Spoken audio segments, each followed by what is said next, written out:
യോശുവയോട് ദൈവം തമ്പുരാൻ പറയുന്നുണ്ട്. എന്താ പറയുന്നത്? ഉറപ്പും ധൈര്യമുള്ളവനായി ബി സ്ട്രോങ് ആൻഡ് സ്റ്റഡി. നീ വളരെ ധൈര്യവനുണ്ണയുള്ളോ കണ്ണിൻമണി പോലെ കാത്തിടുമേ അന്ത്യം വരെ വഴുതാ. അപ്പോൾ ഇവിടെ പറഞ്ഞിട്ടില്ല പരിഹാസിയോടൊപ്പം നടക്കരുത്, പരിഹാസിയോടൊപ്പം നിൽക്കരുത് എന്നൊന്നും പറഞ്ഞിട്ട്. പിന്നെന്താ പറഞ്ഞത്? പരിഹാസിയുടെ കൂടെ ഇരിക്കരുത്. വളരെ മനഃപൂർവ്വമായി ബോധപൂർവമാണ് ഇവിടെ പറഞ്ഞിരിക്കുന്നത്. പരിഹാസികൾ ഒരുപക്ഷെ നമ്മുടെ എല്ലാ ചുറ്റുപാടും നമ്മുടെ ഇടങ്ങളിലും ഉണ്ട്. ഏറ്റവും ആദരണീയനായ റെജി അച്ഛൻ, കർത്താവിൽ ഏറ്റവും പ്രിയപ്പെട്ടവരെ, നമുക്ക് ഒരുമിച്ചിരുന്ന് ഫാസ്റ്റേജിൽ ഒത്തുചേരുവാൻ ദൈവം സഹായിച്ചതോർത്ത് ദൈവത്തിന് സ്തോത്രം അർപ്പിക്കുന്നു. ഏറ്റവും അനുഗ്രഹീതമായ നിലയിൽ ദൈവം നമ്മുടെ ഓരോ നിമിഷവും വഴി നടത്തുമ്പോൾ ദൈവത്തിന് നന്ദി അർപ്പിക്കുവാനും സ്തോത്രം അർപ്പിക്കുവാനും ദൈവം നൽകുന്ന വിവിധ അവസരങ്ങൾക്കായിട്ട് ദൈവത്തിന് സ്തോത്രം. ഇന്ന് ഇവിടെ പ്രാർത്ഥന വെക്കുവാനായിട്ടുള്ള പ്രധാനപ്പെട്ട കാരണം, ജോഹാൻ ഈ 12th പാസ്സായതിനു ശേഷം ബാംഗ്ലൂർ ക്രൈസ്റ്റ് കോളേജിൽ BCA പഠനത്തിനായിട്ട് പോകുന്നതിനോട് മുൻപായി ദൈവം നൽകിയ നന്മകൾക്ക് സ്തോത്രം അർപ്പിച്ചുകൊണ്ട് ദൈവത്തിന്റെ സന്നിധിയിൽ പ്രാർത്ഥന ക്രമീകരിക്കുവാനായിട്ടാണ് ആഗ്രഹിച്ചത്. ദൈവം നൽകിയ വിജയത്തിന്, അവിടെ നൽകിയ അഡ്മിഷന്, മറ്റെല്ലാ ക്രമീകരണങ്ങളിലും വ്യാപരിച്ച ദൈവകൃപയ്ക്ക് സ്തോത്രം അർപ്പിക്കുന്നു. ഈ പ്രാർത്ഥനാ മീറ്റിംഗിൽ വന്നുചേർന്ന നിങ്ങളെല്ലാവരെയും സ്വാഗതം ചെയ്യുന്നതിലേറെ സന്തോഷമുണ്ട്. പ്രത്യേകിച്ച് നമുക്ക് സന്ദേശം നൽകാനായിട്ട് എത്തിച്ചേർന്നിരിക്കുന്ന നമുക്ക് ഏറ്റവും പ്രിയങ്കരനായ ബഹുമാനപ്പെട്ട റജി തോമസ് ചാക്കോച്ചനാണ്. അച്ഛൻ ഇപ്പോൾ നമ്മുടെ ഏറ്റവും സമീപമുള്ള ഇടവകയായ കവിയൂർ ഇമ്മാനുവൽ ഇടവകയുടെ ചുമതലയിൽ ഈ മെയ് മാസം മുതൽ ആയിരിക്കുന്നു. ഇതിനോടകം നമ്മുടെ കോമൺ പ്രോഗ്രാമുകൾ അധികം നടക്കാത്തത് കൊണ്ട് ഒരുപക്ഷെ എല്ലാവർക്കും വ്യക്തിപരമായി പരിചയം കാണില്ല. അച്ഛൻ്റെ സ്വന്തം സ്ഥലം ഓതറയാണ്. അച്ഛനെ മറ്റൊരു തരത്തിൽ നിങ്ങൾ പലതവണകളിൽ കണ്ടിട്ടുണ്ടാവാം. കുട്ടികളുടെ ഇടയിലെ പ്രവർത്തനമായ CSSMന്റെ പ്രവർത്തന സമയത്ത് ഒരുപക്ഷെ പ്രിയപ്പെട്ട അച്ഛനെ നിങ്ങൾ കാണുകയും അച്ഛൻ്റെ ക്ലാസ്സുകളൊക്കെ കേൾക്കുകയും ചെയ്തിട്ടുണ്ടാവും എന്ന് എനിക്കറിയാം. എന്നാൽ നമ്മുടെ ഏറ്റവും സന്തോഷം, നമ്മുടെ ഏറ്റവും അടുത്ത ഇടവകയിൽ വന്നതുകൊണ്ട് തന്നെ നമുക്ക് കൂടുതൽ അടുത്ത ഇടപഴകുന്നതിനും കൂടുതൽ കൂട്ടായ്മ ആചരിക്കുന്നതിനും നമുക്ക് അവസരം ലഭിക്കുന്നു എന്നതാണ്. പ്രിയപ്പെട്ട അച്ഛൻ കുടുംബമായി ഇവിടെ താമസിച്ച് ശുശ്രൂഷ നിർവഹിക്കുന്നു. അൻപു കൊച്ചുമ്മ മാർത്തോമ കോളേജിലെ ഒരു അധ്യാപികയായി പ്രവർത്തിക്കുന്നു. 2 മക്കൾ. അവരുടെ കവിയുടെ ശുശ്രൂഷ അനുഗ്രഹകരമായി തീരുവാൻ ദൈവം സഹായിക്കട്ടെ എന്ന് പ്രാർത്ഥിക്കുന്നു. ഏറ്റവും അടുത്ത ഒരു സുഹൃത്ത് എന്ന നിലയിൽ അച്ഛൻ്റെ സാന്നിധ്യം ഏറ്റവും സന്തോഷകരമാണ്. ഏറ്റവും സ്നേഹപൂർവ്വം അച്ഛനെ സ്വാഗതം ചെയ്യുന്നു. നമ്മുടെ ഇടവക ചുമതലക്കാര് സംബന്ധിക്കുന്നു. അവര് സമയം മാറ്റിവെച്ച് ഇന്ന് ഇവിടെ വന്നു ചേർന്നതിൽ ഏറെ സന്തോഷം. പ്രിയപ്പെട്ട ആനി കൊച്ചുമ്മ എപ്പോഴും നമുക്ക് നല്ല പ്രചോദനവും നമ്മുടെ എല്ലാ മീറ്റിങ്ങുകളിലും നമുക്ക് വചനം ഘോഷിക്കുകയും അതോടൊപ്പം തന്നെ വിവിധ ശുശ്രൂഷകളിലൊക്കെ നമ്മളെ സഹായിക്കുകയൊക്കെ ചെയ്യുന്ന ആളാണ് പ്രിയപ്പെട്ട ആനിക്കൊച്ചുമ്മ. ആനിക്കൊച്ചുമ്മയും വളരെ സ്നേഹപൂർവ്വം സ്വാഗതം ചെയ്യുന്നു. വന്നു ചേർന്ന് കണിയാമ്പാറ പ്രാർത്ഥന ഗ്രൂപ്പ് അംഗങ്ങൾ, അതോടൊപ്പം തന്നെ യുവജന സഖ്യാംഗങ്ങൾ ഇന്ന് നമ്മളോടൊപ്പം സംബന്ധിക്കുന്നു. അവര് ഇവിടെ ഇരിപ്പുണ്ട്. അവരെയൊക്കെ വളരെ സ്നേഹപൂർവ്വം സ്വാഗതം ചെയ്യുന്നു. വന്നു ചേർന്ന എല്ലാവരോടും പ്രത്യേകമായ സന്തോഷമുണ്ട്, കടപ്പാടുണ്ട്.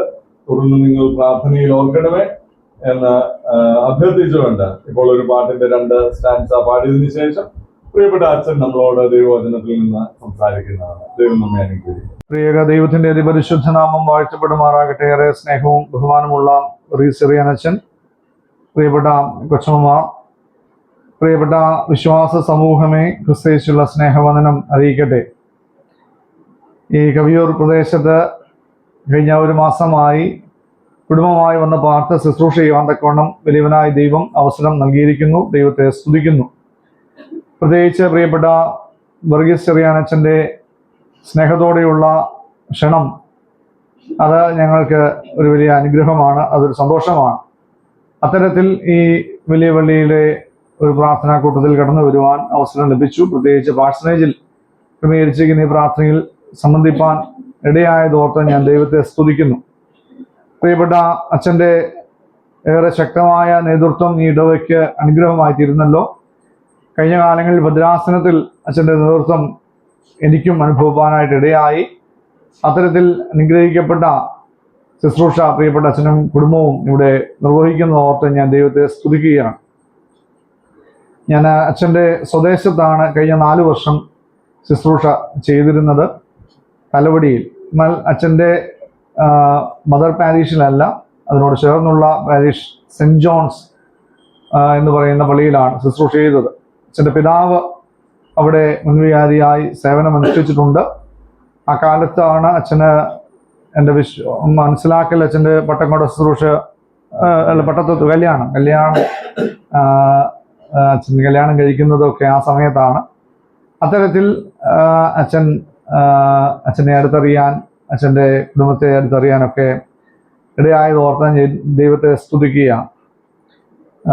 കഴിഞ്ഞ 4 വർഷം മുൻപ് അച്ഛൻ ഓർപ്പിച്ചതുപോലെ തന്നെ സ്ക്രിപ്ചർ യൂണിയൻ ആൻഡ് CSSM എന്ന സംഘടനയിൽ പ്രവർത്തിപ്പാനായിട്ടും ദൈവം അവസരം തന്നു. ആ കാലത്ത് ഒരു സമയത്ത് വലിയ പള്ളിയിൽ ഞങ്ങൾ ടീമായി വന്നത് പ്രിയപ്പെട്ട PC മാത്യു അച്ഛൻ്റെ സമയത്ത് വന്നത് ഈ സമയത്ത് ഓർക്കുന്നു.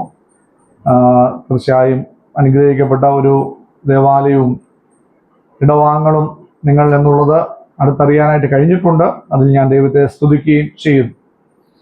ഒരുമിച്ചുള്ള അല്പസമയത്തെ ചിന്തയ്ക്ക് ധ്യാനത്തിനായിട്ട് 1-ാം സങ്കീർത്തനത്തിൻ്റെ 1ഉം 2ഉം വാക്യങ്ങൾ, വളരെ പരിചിതമായ വാക്യങ്ങൾ വായിപ്പാൻ ആഗ്രഹിക്കുകയാണ്. സങ്കീർത്തനം 1-2. ദുഷ്ടന്മാരുടെ ആലോചന പ്രകാരം നടക്കാതെയും പാപികളുടെ വഴിയിൽ നിൽക്കാതെയും പരിഹാസികളുടെ ഇരിപ്പിടത്തിൽ ഇരിക്കാതെയും യഹോവയുടെ ന്യായപ്രമാണത്തിൽ സന്തോഷിച്ച് അവൻ്റെ ന്യായപ്രമാണത്തെ രാപ്പകൽ ധ്യാനിക്കുന്നവൻ ഭാഗ്യവാൻ. പ്രാർത്ഥിക്കാം. നിന്നെ വിളിച്ചവനുമ്മയുള്ളോ, കണ്ണിൻമണി പോലെ കാത്തിടുമേ. അന്ത്യം വരെ വഴുതാതെ അവൻ താങ്ങി നടത്തിയിടും പൊൻകരത്താൽ. അഴലേറും ജീവിതമരുളിൽ നീ തളരുകയോ ഇനി സഹജേ. അഴലേറും ജീവിതമരുളിൽ നീ തളരുകയോ ഇനി സഹജേ. ഞങ്ങളുടെ സ്വർഗീയ പിതാവേ, വചനവുമായി വീണ്ടും തിരുസനിലേക്ക് ഞങ്ങൾ അടുത്തു വരുമ്പോൾ മാറ്റമില്ലാത്ത നിന്റെ വചനത്തെ ഗ്രഹിപ്പാൻ ഞങ്ങളുടെ ഉൾക്കണ്ണുകളെ നീ തുറക്കണമേ. ഇന്നത്തെ വചന ധ്യാനം ഞങ്ങളുടെ കാലുകൾക്ക് ദീപമായി, പാതയ്ക്ക് പ്രകാശമായി തീരണമെന്ന് യേശുവിന്റെ നാമത്തിൽ തന്നെ. വളരെ പരിചിതമായ 1-ാം സങ്കീർത്തനം.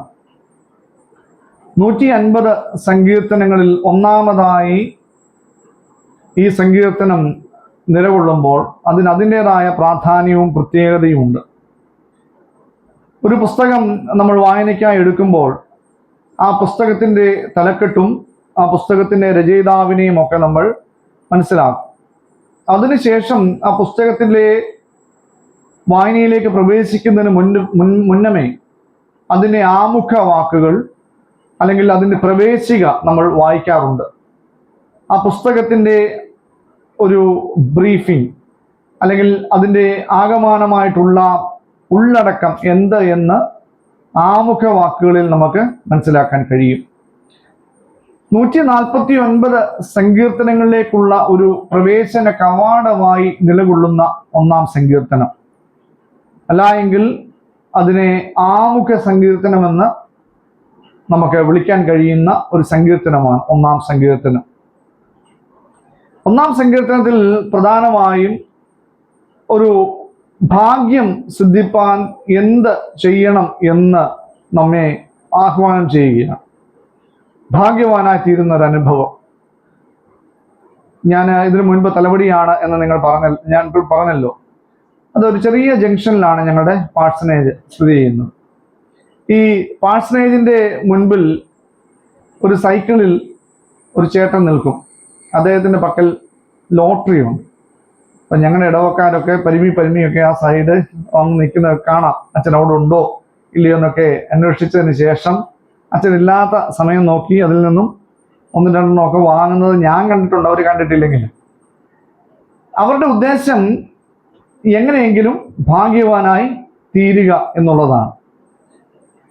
അല്പം വില നൽകിയാണ് ആ ഭാഗ്യം സിദ്ധിപ്പാൻ അവർ ശ്രമിക്കുന്നതെങ്കിൽ 1-ാം സങ്കീർത്തനത്തിൽ വളരെ സൗജന്യമായി, it's A free of cost, വളരെ സൗജന്യമായി ഭാഗ്യവാനായി ഭാഗ്യവതിയായി തീരാനുള്ള വലിയ ക്ഷണം നമുക്ക് ലഭിക്കുകയാണ്.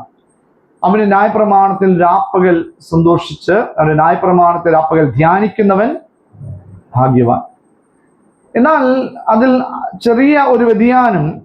ഇംഗ്ലീഷിൽ ഒരിക്കലും ലക്കി എന്നോ ലക്കെന്നോ വേദപുസ്തകം പരിചയപ്പെടുത്തുന്നില്ല. നമുക്കറിയാം, മലയാളത്തിൽ ഭാഗ്യവാൻ എന്ന് പറയുന്നതിനെ നമ്മൾ വിവർത്തനം ചെയ്താൽ ലക്കി അല്ലെങ്കിൽ ലക്ക് എന്നാണ് നമ്മൾക്ക് ലഭിക്കുന്നത്.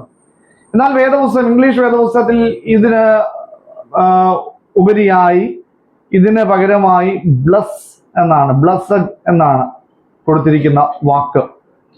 ബ്ലസ്സഡ് എന്ന വാക്കിനെ നമ്മൾ ശരിയായ മലയാളത്തിൽ വിവർത്തനം ചെയ്താൽ ഭാഗ്യവാൻ എന്നുള്ളതല്ല, മറിച്ച് അനുഗ്രഹാവസ്ഥ, അനുഗ്രഹിക്കപ്പെട്ടവൻ എന്ന പദമാണ് ശരിയായി ലഭിക്കുന്നത്. അങ്ങനെയുണ്ടെങ്കിൽ ഈ ഒരു വാക്യത്തിന്റെ അവസാന ഭാഗത്തെ ഇങ്ങനെ നമുക്കൊന്ന് റീഡ് ചെയ്യാനായിട്ട് ശ്രമിക്കേണ്ടതുണ്ട്. അവന്റെ ന്യായപ്രമാണത്തെ രാപ്പകൽ ധ്യാനിക്കുന്നവൻ അനുഗ്രഹിക്കപ്പെട്ടവൻ. അപ്പോൾ അനുഗ്രഹ അവസ്ഥയിലേക്കുള്ള ഒരു ക്ഷണമാണ് ഈ 1-ാം സങ്കീർത്തനം നമുക്ക് നൽകുന്നത്. ഈ കാലത്ത് ഒരു ആളെ നോക്കി അവൻ അല്ലെങ്കിൽ അവൾ അനുഗ്രഹിക്കപ്പെട്ടവനാണ്, അനുഗ്രഹിക്കപ്പെട്ടവളാണ് എന്ന് പറയുന്ന സമയങ്ങളുണ്ട്. അത് സ്വാഭാവികമായും എന്തുമായി ബന്ധപ്പെട്ടാണ്? അവന്റെ ഔന്നിത്യം, അവന്റെ സമ്പത്ത്, അവന്റെ പദവി, അവന്റെ ബന്ധുജനബലം, അവന്റെ വലിയ വസ്തുവകകൾ, ഇങ്ങനെയുള്ള പലതുമായി ബന്ധപ്പെട്ടാണ് നമ്മൾ എന്താ പറയുന്നത്? അവൻ അല്ലെങ്കിൽ അവൾ അനുഗ്രഹിക്കപ്പെട്ടവനാണ്, അനുഗ്രഹിക്കപ്പെട്ടവളാണ്. എന്നാൽ ഈ അനുഗ്രഹം എന്ന് പറയുന്നത് ഓരോ കാലത്തും, നമ്മളുടെ ജീവിതത്തിലെ ഓരോ കാലത്തും ഓരോ കാലഘട്ടത്തിലും വിഭിന്നമായിരിക്കും. ഇപ്പോൾ എൻ്റെ വീട്ടിൽ 2 കൊച്ചു കുഞ്ഞുങ്ങളുണ്ട്. 7-ാം ക്ലാസ്സിൽ പഠിക്കുന്നവളും 1-ാം ക്ലാസ്സിൽ പഠിക്കുന്നവനും. അപ്പോൾ 1-ാം ക്ലാസ്സിൽ പഠിക്കുന്നവളോട് ചോദിക്കുകയാണെങ്കിൽ നിനക്ക് ഒരു ബ്ലെസ്സിങ് ലഭിക്കുകയാണെങ്കിൽ എന്തോ വേണം? അവൾ പറയും, എനിക്ക് ഒരു വലിയ ചോക്ലേറ്റ് വേണം, എനിക്ക് അല്ലെങ്കിൽ ഒരു കോർണറ്റോ അല്ലെങ്കിൽ ഒരു ഐസ്ക്രീം കിട്ടണം. അതാണ് അവളെ സംബന്ധിച്ച് ഏറ്റവും വലിയ ബ്ലെസ്സിങ്. എന്നാൽ 7-ാം ക്ലാസ്സുകാരിയോട് ചോദിച്ചാൽ പറയും, എങ്ങനെയെങ്കിലും ഇതൊക്കെ പഠിച്ച് 10-ാം ക്ലാസ് നല്ല മാർക്ക് കിട്ടണം. നീ ജോഹാനോട് പറയാണ്, ജോഹാന്റെ ബ്ലെസ്സിങ് എന്താണെന്ന് ചോദിച്ചാൽ ജോഹാൻ പറയും, എനിക്ക് എങ്ങനെയെങ്കിലും BCA നന്നായിട്ട് പഠിച്ച് കംപ്ലീറ്റ് ചെയ്തൊരു നല്ല ജോലി കിട്ടണം. ജോലി കിട്ടിയവരോട് ചോദിക്കുമ്പോൾ പറയും, എനിക്ക് നല്ലൊരു പെണ്ണ് കിട്ടണം, അല്ലെങ്കിൽ നല്ലൊരു ചെറുക്കനെ കിട്ടണം. ചെറുക്കനെയും പെണ്ണിനെയും കിട്ടി ഒരു വിവാഹ ജീവിതത്തിലേക്ക് പ്രവേശിച്ചവരോട് ചോദിച്ചാൽ അവർ പറയും, ഞങ്ങൾക്ക് നല്ലൊരു കുടുംബജീവിതം, ഒരു നല്ല ആരോഗ്യമുള്ള ഒരു പൈതലിനെ ഞങ്ങൾക്ക് ലഭിക്കണം. വീണ്ടും മുൻപോട്ട് പോയാൽ തീരാത്ത കാലഘട്ടം മാറുന്നതനുസരിച്ച് നമ്മളുടെ അനുഗ്രഹത്തിന്റെ ആ ഒരു തോതുകൾ വ്യത്യസ്തപ്പെട്ടിരിക്കും. വീണ്ടും ഒരു ചോദ്യം ചോദിക്കട്ടെ. ആത്യന്തികമായി നമ്മൾ ഏറ്റവും അധികം ആഗ്രഹിക്കുന്ന ഒരു അനുഗ്രഹാവസ്ഥ ഏതാകാം? ഒരു ക്രിസ്തീയ വിശ്വാസിയെ സംബന്ധിച്ച് അവന്റെ നിത്യജീവന്റെ അനുഭവമാണ് ഏറ്റവും അധികം അവൻ കാക്ഷിക്കുന്നത്. ഒരു യൗവനക്കാരൻ ഇതുപോലെ വന്ന് കർത്താവിനോട് പറഞ്ഞു, കർത്താവെ, ഞാൻ ഈ ലോകപരമായിട്ടുള്ള എല്ലാം നേടി, എനിക്ക് ഇനിയും വേണ്ട ഒരു അനുഗ്രഹം ഒന്നേ ഉള്ളൂ. എന്താ? നിത്യജീവൻ. എനിക്ക് അങ്ങനെയാണ് അത് അച്ചീവ് ചെയ്യാനായിട്ട് കഴിയുന്നത്. അപ്പൊ കർത്താവ് പലവിധ സ്റ്റെപ്പുകളൊക്കെ പറഞ്ഞു, അതെല്ലാം ചെയ്യുന്നുണ്ട്.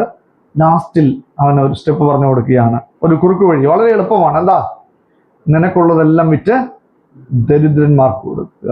അവൻ തല താഴ്ത്തി മടങ്ങിപ്പോയി എന്നുള്ളതാണല്ലോ നാം കേൾക്കുന്നത്. അപ്പോൾ നമ്മൾ ഈ ലോകപരമായിട്ടുള്ള എല്ലാ കാര്യങ്ങളുടെയും അനുഗ്രഹം പ്രാപിച്ചാൽ, സിദ്ധിച്ചു കഴിഞ്ഞാൽ, അല്ലെങ്കിൽ ആത്യന്തികമായി നമ്മളുടെ ലക്ഷ്യവും നമ്മളുടെ അനുഗ്രഹിക്കപ്പെട്ട അനുഭവം എന്ന് പറയുന്നത് ദ എറ്റേണൽ ലൈഫ്, നിത്യജീവന്റെ അനുഭവക്കാരായി തീരുക എന്നുള്ളതാണ്. അപ്പോൾ ഇവിടെ നിത്യജീവന്റെ അല്ലെങ്കിൽ ഒരിക്കലും മരണമില്ലാത്ത ഒരു അനുഭവത്തിലേക്കുള്ള അവസരമാണ് 1-ാം സങ്കീർത്തനം എനിക്കും നിങ്ങൾക്കും തുറന്നു തരുന്നത്, അല്ലേ? ഈ ഹൈന്ദവ പുരാണത്തിൽ പറയുന്നത് മൃത്യുവില്ലാത്തൊരനുഭവം, മരണമില്ലാത്ത അനുഭവം സിദ്ധിക്കണമെങ്കിൽ ഒരു പ്രത്യേക ഒരു ദ്രാവം കുടിച്ചാൽ മതി, അല്ലേ? എന്തോ അത്? അമൃത്, അല്ലേ? അമൃത് കുടിച്ചാൽ പിന്നെ മരണമില്ല. അപ്പോൾ മരണമില്ലാത്ത അവസ്ഥയ്ക്ക് വേണ്ടി അവര് യുദ്ധം ചെയ്യുന്നു, പല വിധത്തിലുള്ള പ്രതിസന്ധിയിലേക്കൊക്കെ പ്രവേശിക്കുന്നു, ഒക്കെ നമ്മളത് വായിക്കുകയും കേൾക്കുകയൊക്കെ ചെയ്തിട്ടുണ്ട്. എന്നാൽ വേദപുസ്തകം നമ്മളോട് പറയുകയാണ്, നിനക്ക് സൗജന്യമായി വളരെ എളുപ്പത്തിൽ നിന്റെ അനുഗ്രഹിക്കപ്പെട്ട ആ നിലയിലേക്ക് നിനക്ക് എത്തിച്ചേരാം. ചില കാര്യങ്ങൾ, വളരെ ചുരുക്കമായ 1, 2, 3 കാര്യങ്ങൾ ശ്രദ്ധിച്ചാൽ മതി. 1-ാം വാക്യത്തിൽ തന്നെ പറയുന്നുണ്ട്, ഒന്ന്, നീ ദുഷ്ടന്മാരുടെ ആലോചന പ്രകാരം നടക്കരുത്, പാപികളുടെ വഴിയിൽ നിൽക്കരുത്, പരിഹാസികളുടെ ഇരിപ്പിടത്തിൽ ഇരിക്കരുത്. 3 കാര്യങ്ങൾ മാത്രം നീ ചെയ്യാതിരുന്നാൽ മതി. പിന്നെന്തോ ചെയ്യണം? യഹോവയുടെ ന്യായപ്രമാണത്തിൽ സന്തോഷിക്കണം, അവന്റെ ന്യായപ്രമാണത്തെ രാപ്പകൽ ധ്യാനിച്ചാൽ നിനക്ക് ഈ അനുഗ്രഹാവസ്ഥ ലഭിക്കും. അപ്പോൾ എന്തൊക്കെ ചെയ്യരുത് അല്ലെങ്കിൽ ശ്രദ്ധിക്കണം? അതിനെ ഒന്നുകൂടെ ഷോർട്ടൻ ചെയ്താൽ ഇങ്ങനെ നമുക്ക് മനസ്സിലാക്കാം: നിന്റെ നടപ്പ്, നിന്റെ നിൽപ്പ്, നിന്റെ ഇരിപ്പ്, ഇവ 3ഉം നീ ശ്രദ്ധിച്ചാൽ, യഹോവയുടെ ന്യായപ്രമാണത്തെ രാപ്പകൽ ധ്യാനിച്ചാൽ നിനക്ക് ഈ അനുഗ്രഹിക്കപ്പെട്ട അനുഭവത്തിലേക്ക് പ്രവേശിക്കാൻ കഴിയും. വളരെ എളുപ്പമല്ലേ? അരുതുകൾ ചെയ്യരുതെന്ന് പറഞ്ഞാൽ മതി, അല്ലേ? നമുക്ക് അത് ചെയ്യാതിരുന്നാൽ മാത്രം വളരെ എളുപ്പമാണ്. മനുഷ്യരെ സംബന്ധിച്ച് ഏറ്റവും വലിയ പ്രയാസമുള്ള ഒരു കാര്യമാണ് എന്ത്? ചെയ്യരുതെന്ന് പറഞ്ഞു പോയിട്ടുണ്ടെങ്കിൽ. മനസ്സിലായി? ഇവിടെ ഒരു പീസ് കേക്ക് ഉണ്ട്, നിങ്ങളുടെ മുമ്പിൽ കൊണ്ടുവന്നിട്ട് ഇത് കഴിക്കച്ചായ എന്ന് പറഞ്ഞാൽ ഇവിടെ ഇരിക്കുന്ന അച്ചായന്മാർ ഇത് കഴിക്കുമെന്ന് എനിക്ക് വിശ്വാസമില്ല. കാരണം ഒട്ടുമിക്ക ആളുകൾക്കും നല്ല പ്രസ്റ്റീജിയസ് ആയിട്ടുള്ള ആ രോഗം ഒക്കെ ഉള്ളവരാണ്, അതുകൊണ്ട് അതൊന്നും കഴിക്കത്തില്ല. പക്ഷെ ഞാൻ പറയാണ്, ഇത് കഴിക്കരുത്. നിങ്ങളാരും ഇത് കഴിക്കരുത്. ഞാൻ എന്നിട്ട് ഇവിടെ നിന്ന് പോവാ, എത്ര നേരം നോക്കിയിരിക്കും? പക്ഷെ അങ്ങനെ ഈ അച്ഛൻ അങ്ങനെ പറയണമെങ്കിൽ അതിനകത്ത് എന്തെങ്കിലുമൊക്കെ കാര്യം കാണും, അല്ലേ? അതിൻ്റെ ഒരു അറ്റവും മുറിയും ഒക്കെ നമ്മളൊന്ന് രുചിച്ചു നോക്കാനുള്ള സാധ്യതയുണ്ട്. പണ്ട് ഇതുപോലെ ഒരാളോട് പറഞ്ഞു, നീ അത് ചെയ്യരുത്, അല്ലേ? ഏതാ? ചെയ്യാം, ഇഷ്ടം പോലെ ചെയ്യാം, നിനക്കെല്ലാം തിന്നാം, പക്ഷേ നടുക്ക് നിൽക്കുന്ന വൃക്ഷത്തിന്റെ ഫലം മാത്രം നീ തിന്നരുത്. എല്ലാം ചെയ്യാമെന്ന് പറഞ്ഞു, പക്ഷെ അതൊന്നും അവന് വേണ്ട. പിന്നെ അവന് ഏതാ വേണ്ടിയത്? അല്ല, അവനോ അവളോ ആരോ ആയിക്കോട്ടെ, ആ നടുക്ക് നിൽക്കുന്ന വൃക്ഷത്തിന്റെ ഫലം തന്നെ വേണം. അപ്പോൾ ഈ അരുതുകൾ കൽപ്പിക്കുമ്പോൾ അതിനെ ഒന്ന് സംരക്ഷിക്കാൻ, അല്ലെങ്കിൽ അരുതിനുള്ളിൽ നിൽക്കാനുള്ള ആ ഒരു വലിയ ബുദ്ധിമുട്ട്, വലിയ പ്രതിസന്ധിയുള്ള കാര്യമാണ്. അതുകൊണ്ട് അത്ര എളുപ്പമുള്ള കാര്യമായി നമുക്ക് തോന്നുമെങ്കിലും അതത്ര എളുപ്പമുള്ള കാര്യമല്ല. എന്നാൽ നമുക്ക് ഒന്ന് പരിശോധിക്കാം, എങ്ങനെ നമ്മുടെ നടപ്പും നമ്മുടെ നിൽപ്പും നമ്മുടെ ഇരിപ്പും നമുക്കൊന്ന് ശരിയാക്കാൻ കഴിയും എന്നുള്ളത്. ഈ നടപ്പ് എന്ന് പറയുമ്പോൾ നടക്കുക, നല്ല നടപ്പ്, അല്ലെ? നല്ല നടപ്പ് എന്ന് പറയുന്നത് ഇറ്റ്സ് എ കോസ്റ്റ്ലി തിങ്, വളരെയധികം വിലയുള്ള കാലമാണ്. ഇപ്പൊ ഈ ഫാഷൻ പീരീഡിലൊക്കെ ആളുകൾ നടക്കുന്ന നടപ്പുണ്ട്. അതിന്റെ നടപ്പിന്റെ പേരെന്തോന്നറിയാമോ? ക്യാറ്റ് വോക്ക്, അല്ലേ? ക്യാറ്റ് വോക്ക് നടക്കുന്നത് നമ്മൾ ശരിക്കും നോക്കുമോ, ഇതെന്തോ നടപ്പ്, ഇത് ഇത്ര എളുപ്പം, ഇങ്ങനെ നടന്നാൽ മതിയല്ലോ. പക്ഷെ അത് പഠിപ്പിക്കുന്നവർക്ക് വലിയ പൈസ ഒക്കെ കൊടുത്തു വേണം അവരെ ട്രെയിൻ ചെയ്യിക്കാനായിട്ട്. അപ്പൊ അത് വലിയ വിലയുള്ള നടപ്പ്. അപ്പൊ ഞാൻ നിങ്ങളെ പ്രാരംഭമായിട്ട് നിങ്ങളെ ഇത് ഏത് വോക്കാന്ന് ഇതിന്റെ പേര് എനിക്കറിയത്തില്ല, ഏതായാലും വേദപുസ്തകത്തിൽ പറഞ്ഞിരിക്കുന്ന 1-ാം സങ്കീർത്തനത്തിൽ പറഞ്ഞ നടപ്പിലേക്കാണ് ഞാൻ നിങ്ങളെ ക്ഷണിക്കുന്നത്. എങ്ങനെ നടക്കണം? ദുഷ്ടന്മാരുടെ ആലോചന പ്രകാരം അല്ലാതെ നീ നടക്കണം. ആലോചന പ്രകാരം നടക്കരുതെന്ന് പറയുമ്പോൾ അല്ലാതെ വേണം നീ നടക്കാൻ എന്നുള്ളതാണ്. അപ്പോൾ ഇവിടെ ഈ ദുഷ്ടനെ പിടികിട്ടി കഴിഞ്ഞാൽ നമുക്ക് എളുപ്പത്തിൽ എന്ത് ചെയ്യാൻ പറ്റും? ശരിയായി നടക്കാനായിട്ട് പറ്റും. പലപ്പോഴും നമുക്ക് ഈ വ്യക്തതയില്ലാതെ വരുമ്പോഴാണല്ലോ നമുക്ക് ബുദ്ധിമുട്ട് തോന്നുന്നത്. ആരാണ് ദുഷ്ടൻ? അപ്പോൾ ദുഷ്ടനെ തപ്പി നടക്കുന്ന ഒരു സമയമാണ്. ആരാണ് ദുഷ്ടൻ? ആരാണ്? നിങ്ങൾ ദുഷ്ടന്മാരെ കണ്ടിട്ടുണ്ടോ? ഇല്ല.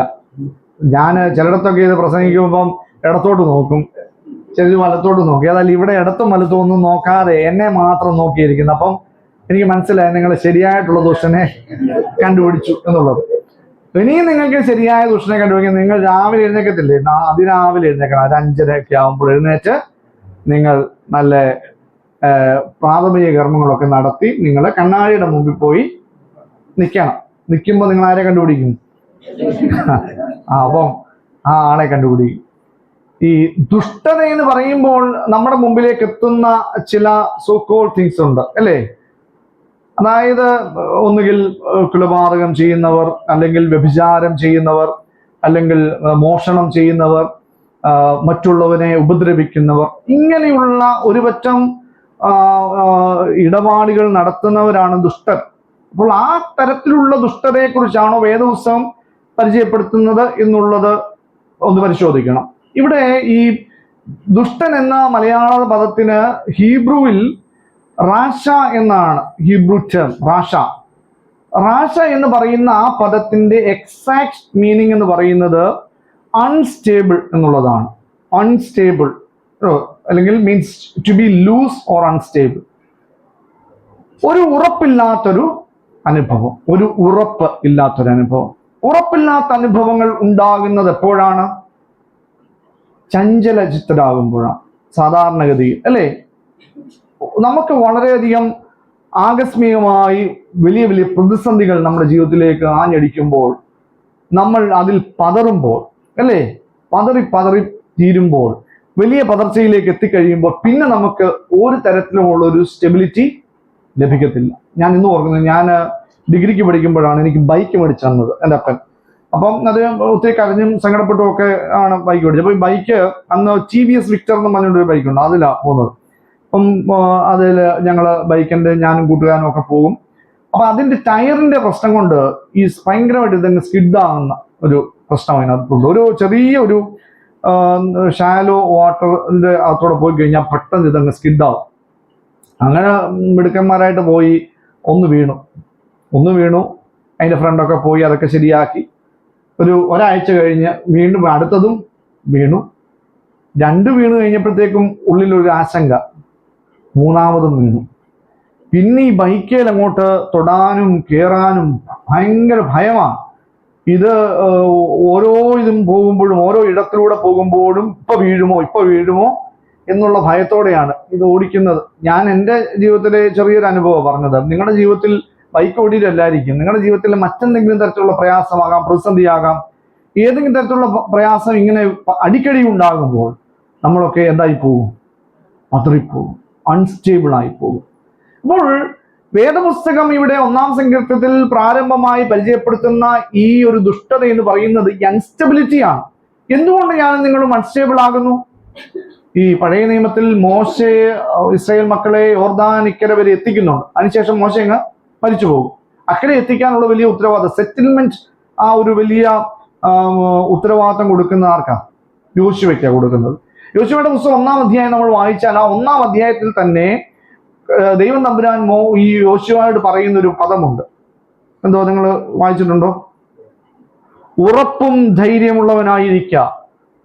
ഒരു 6-7 തവണ ഒറ്റ അധ്യായത്തിൽ തന്നെ യോശുവയോട് ദൈവം തമ്പുരാൻ പറയുന്നുണ്ട്. എന്താ പറയുന്നത്? ഉറപ്പും ധൈര്യമുള്ളവനായി. Be strong and study.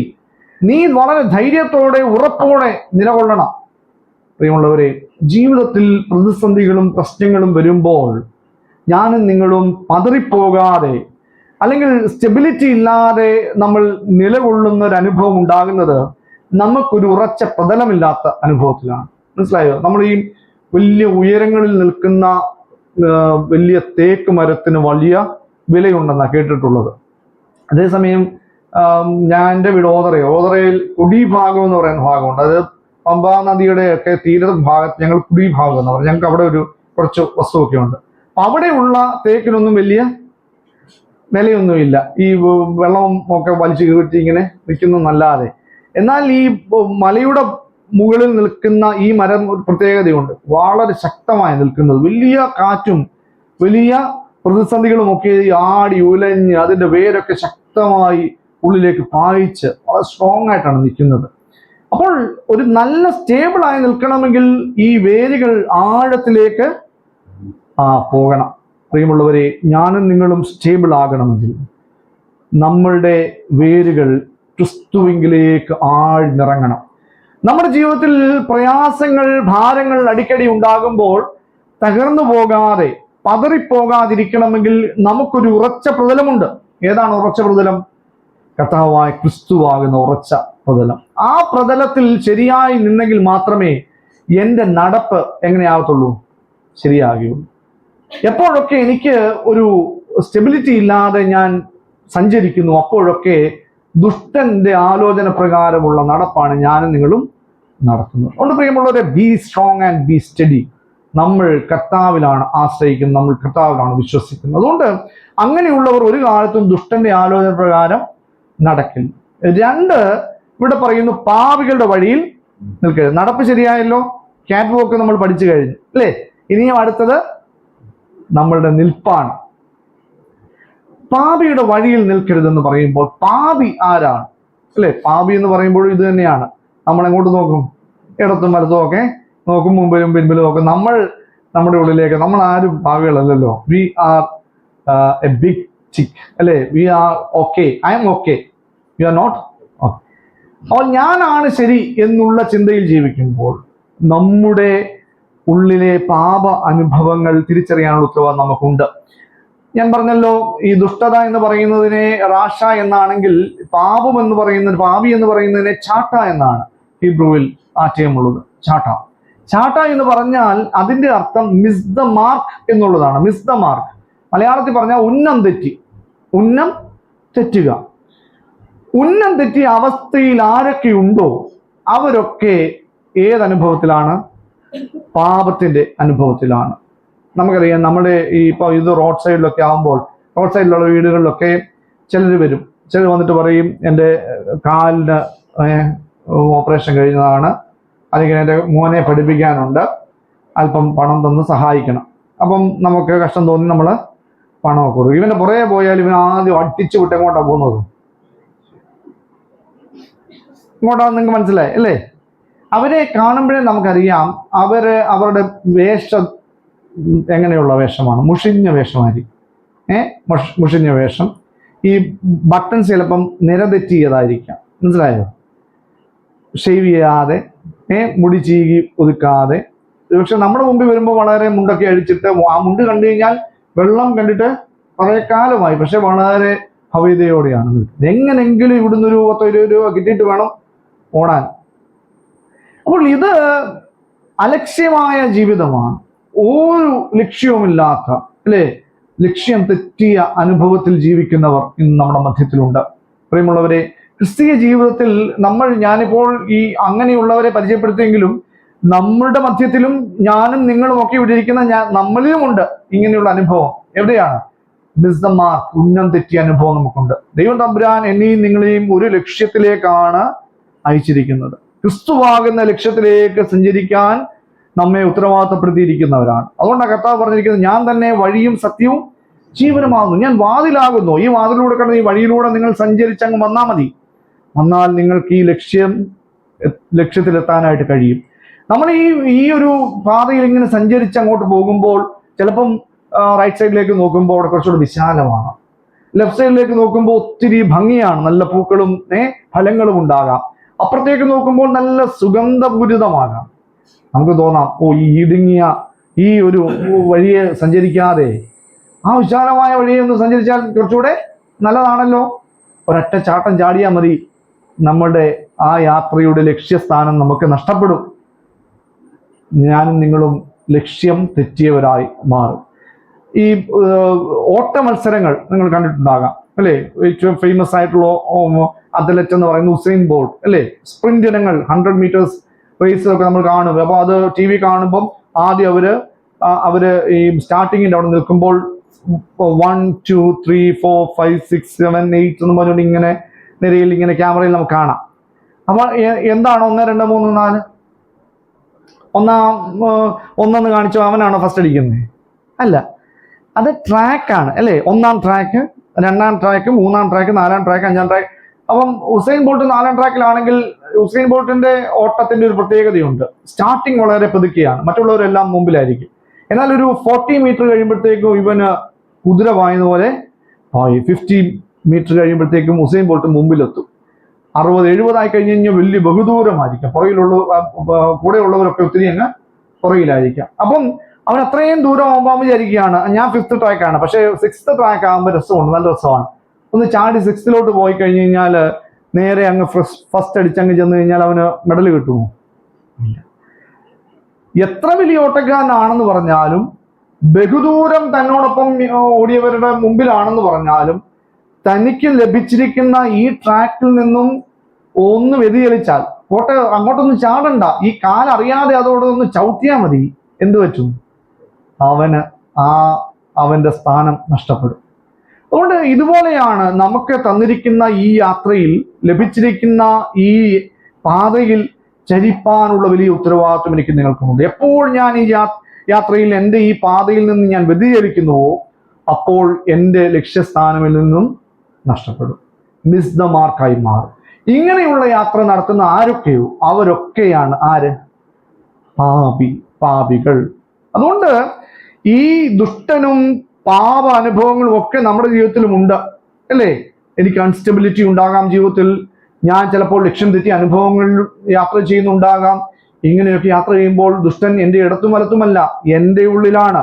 ആ തിരിച്ചറിവിൽ സ്റ്റേബിളായി എൻ്റെ കർത്താവിൻ്റെ സന്നിധിയിൽ ഞാൻ എൻ്റെ ആങ്കറിട്ട്, എൻ്റെ നങ്കൂരമിട്ട് അവനിൽ ഉറച്ച് വളരെ ശക്തമായി സന്തോഷത്തോടെ ഈ തന്നിരിക്കുന്ന പാതയിൽ ചലിപ്പാനുള്ള ഉത്തരവാദിത്വം എനിക്ക് നിങ്ങൾക്കുമുണ്ട്. അവസാനം ഒരു കാര്യം കൂടെ പറഞ്ഞതാ, പരിഹാസിയുടെ ഇരിപ്പിടത്തിൽ ഇരിക്കരുത്. അവിടെ ഏതായാലും 2 ഹീബ്രു ഒക്കെ കിട്ടിയോണ്ട് ഇനി 3ാമതൊരു ഹീബ്രു ഒന്നും ഞാൻ പറയുന്നില്ല. പരിഹാസിയുടെ ഇരിപ്പിടം എന്ന് പറയുന്നത് എപ്പോഴും ഒരു വാസം ചെയ്യാനുള്ള മനോഭാവത്തെ കുറിക്കുന്നതാണ്, ഇരിക്കുക എന്ന് പറയുന്നത്. അപ്പോൾ ഈ ഇവിടെ പറഞ്ഞിട്ടില്ല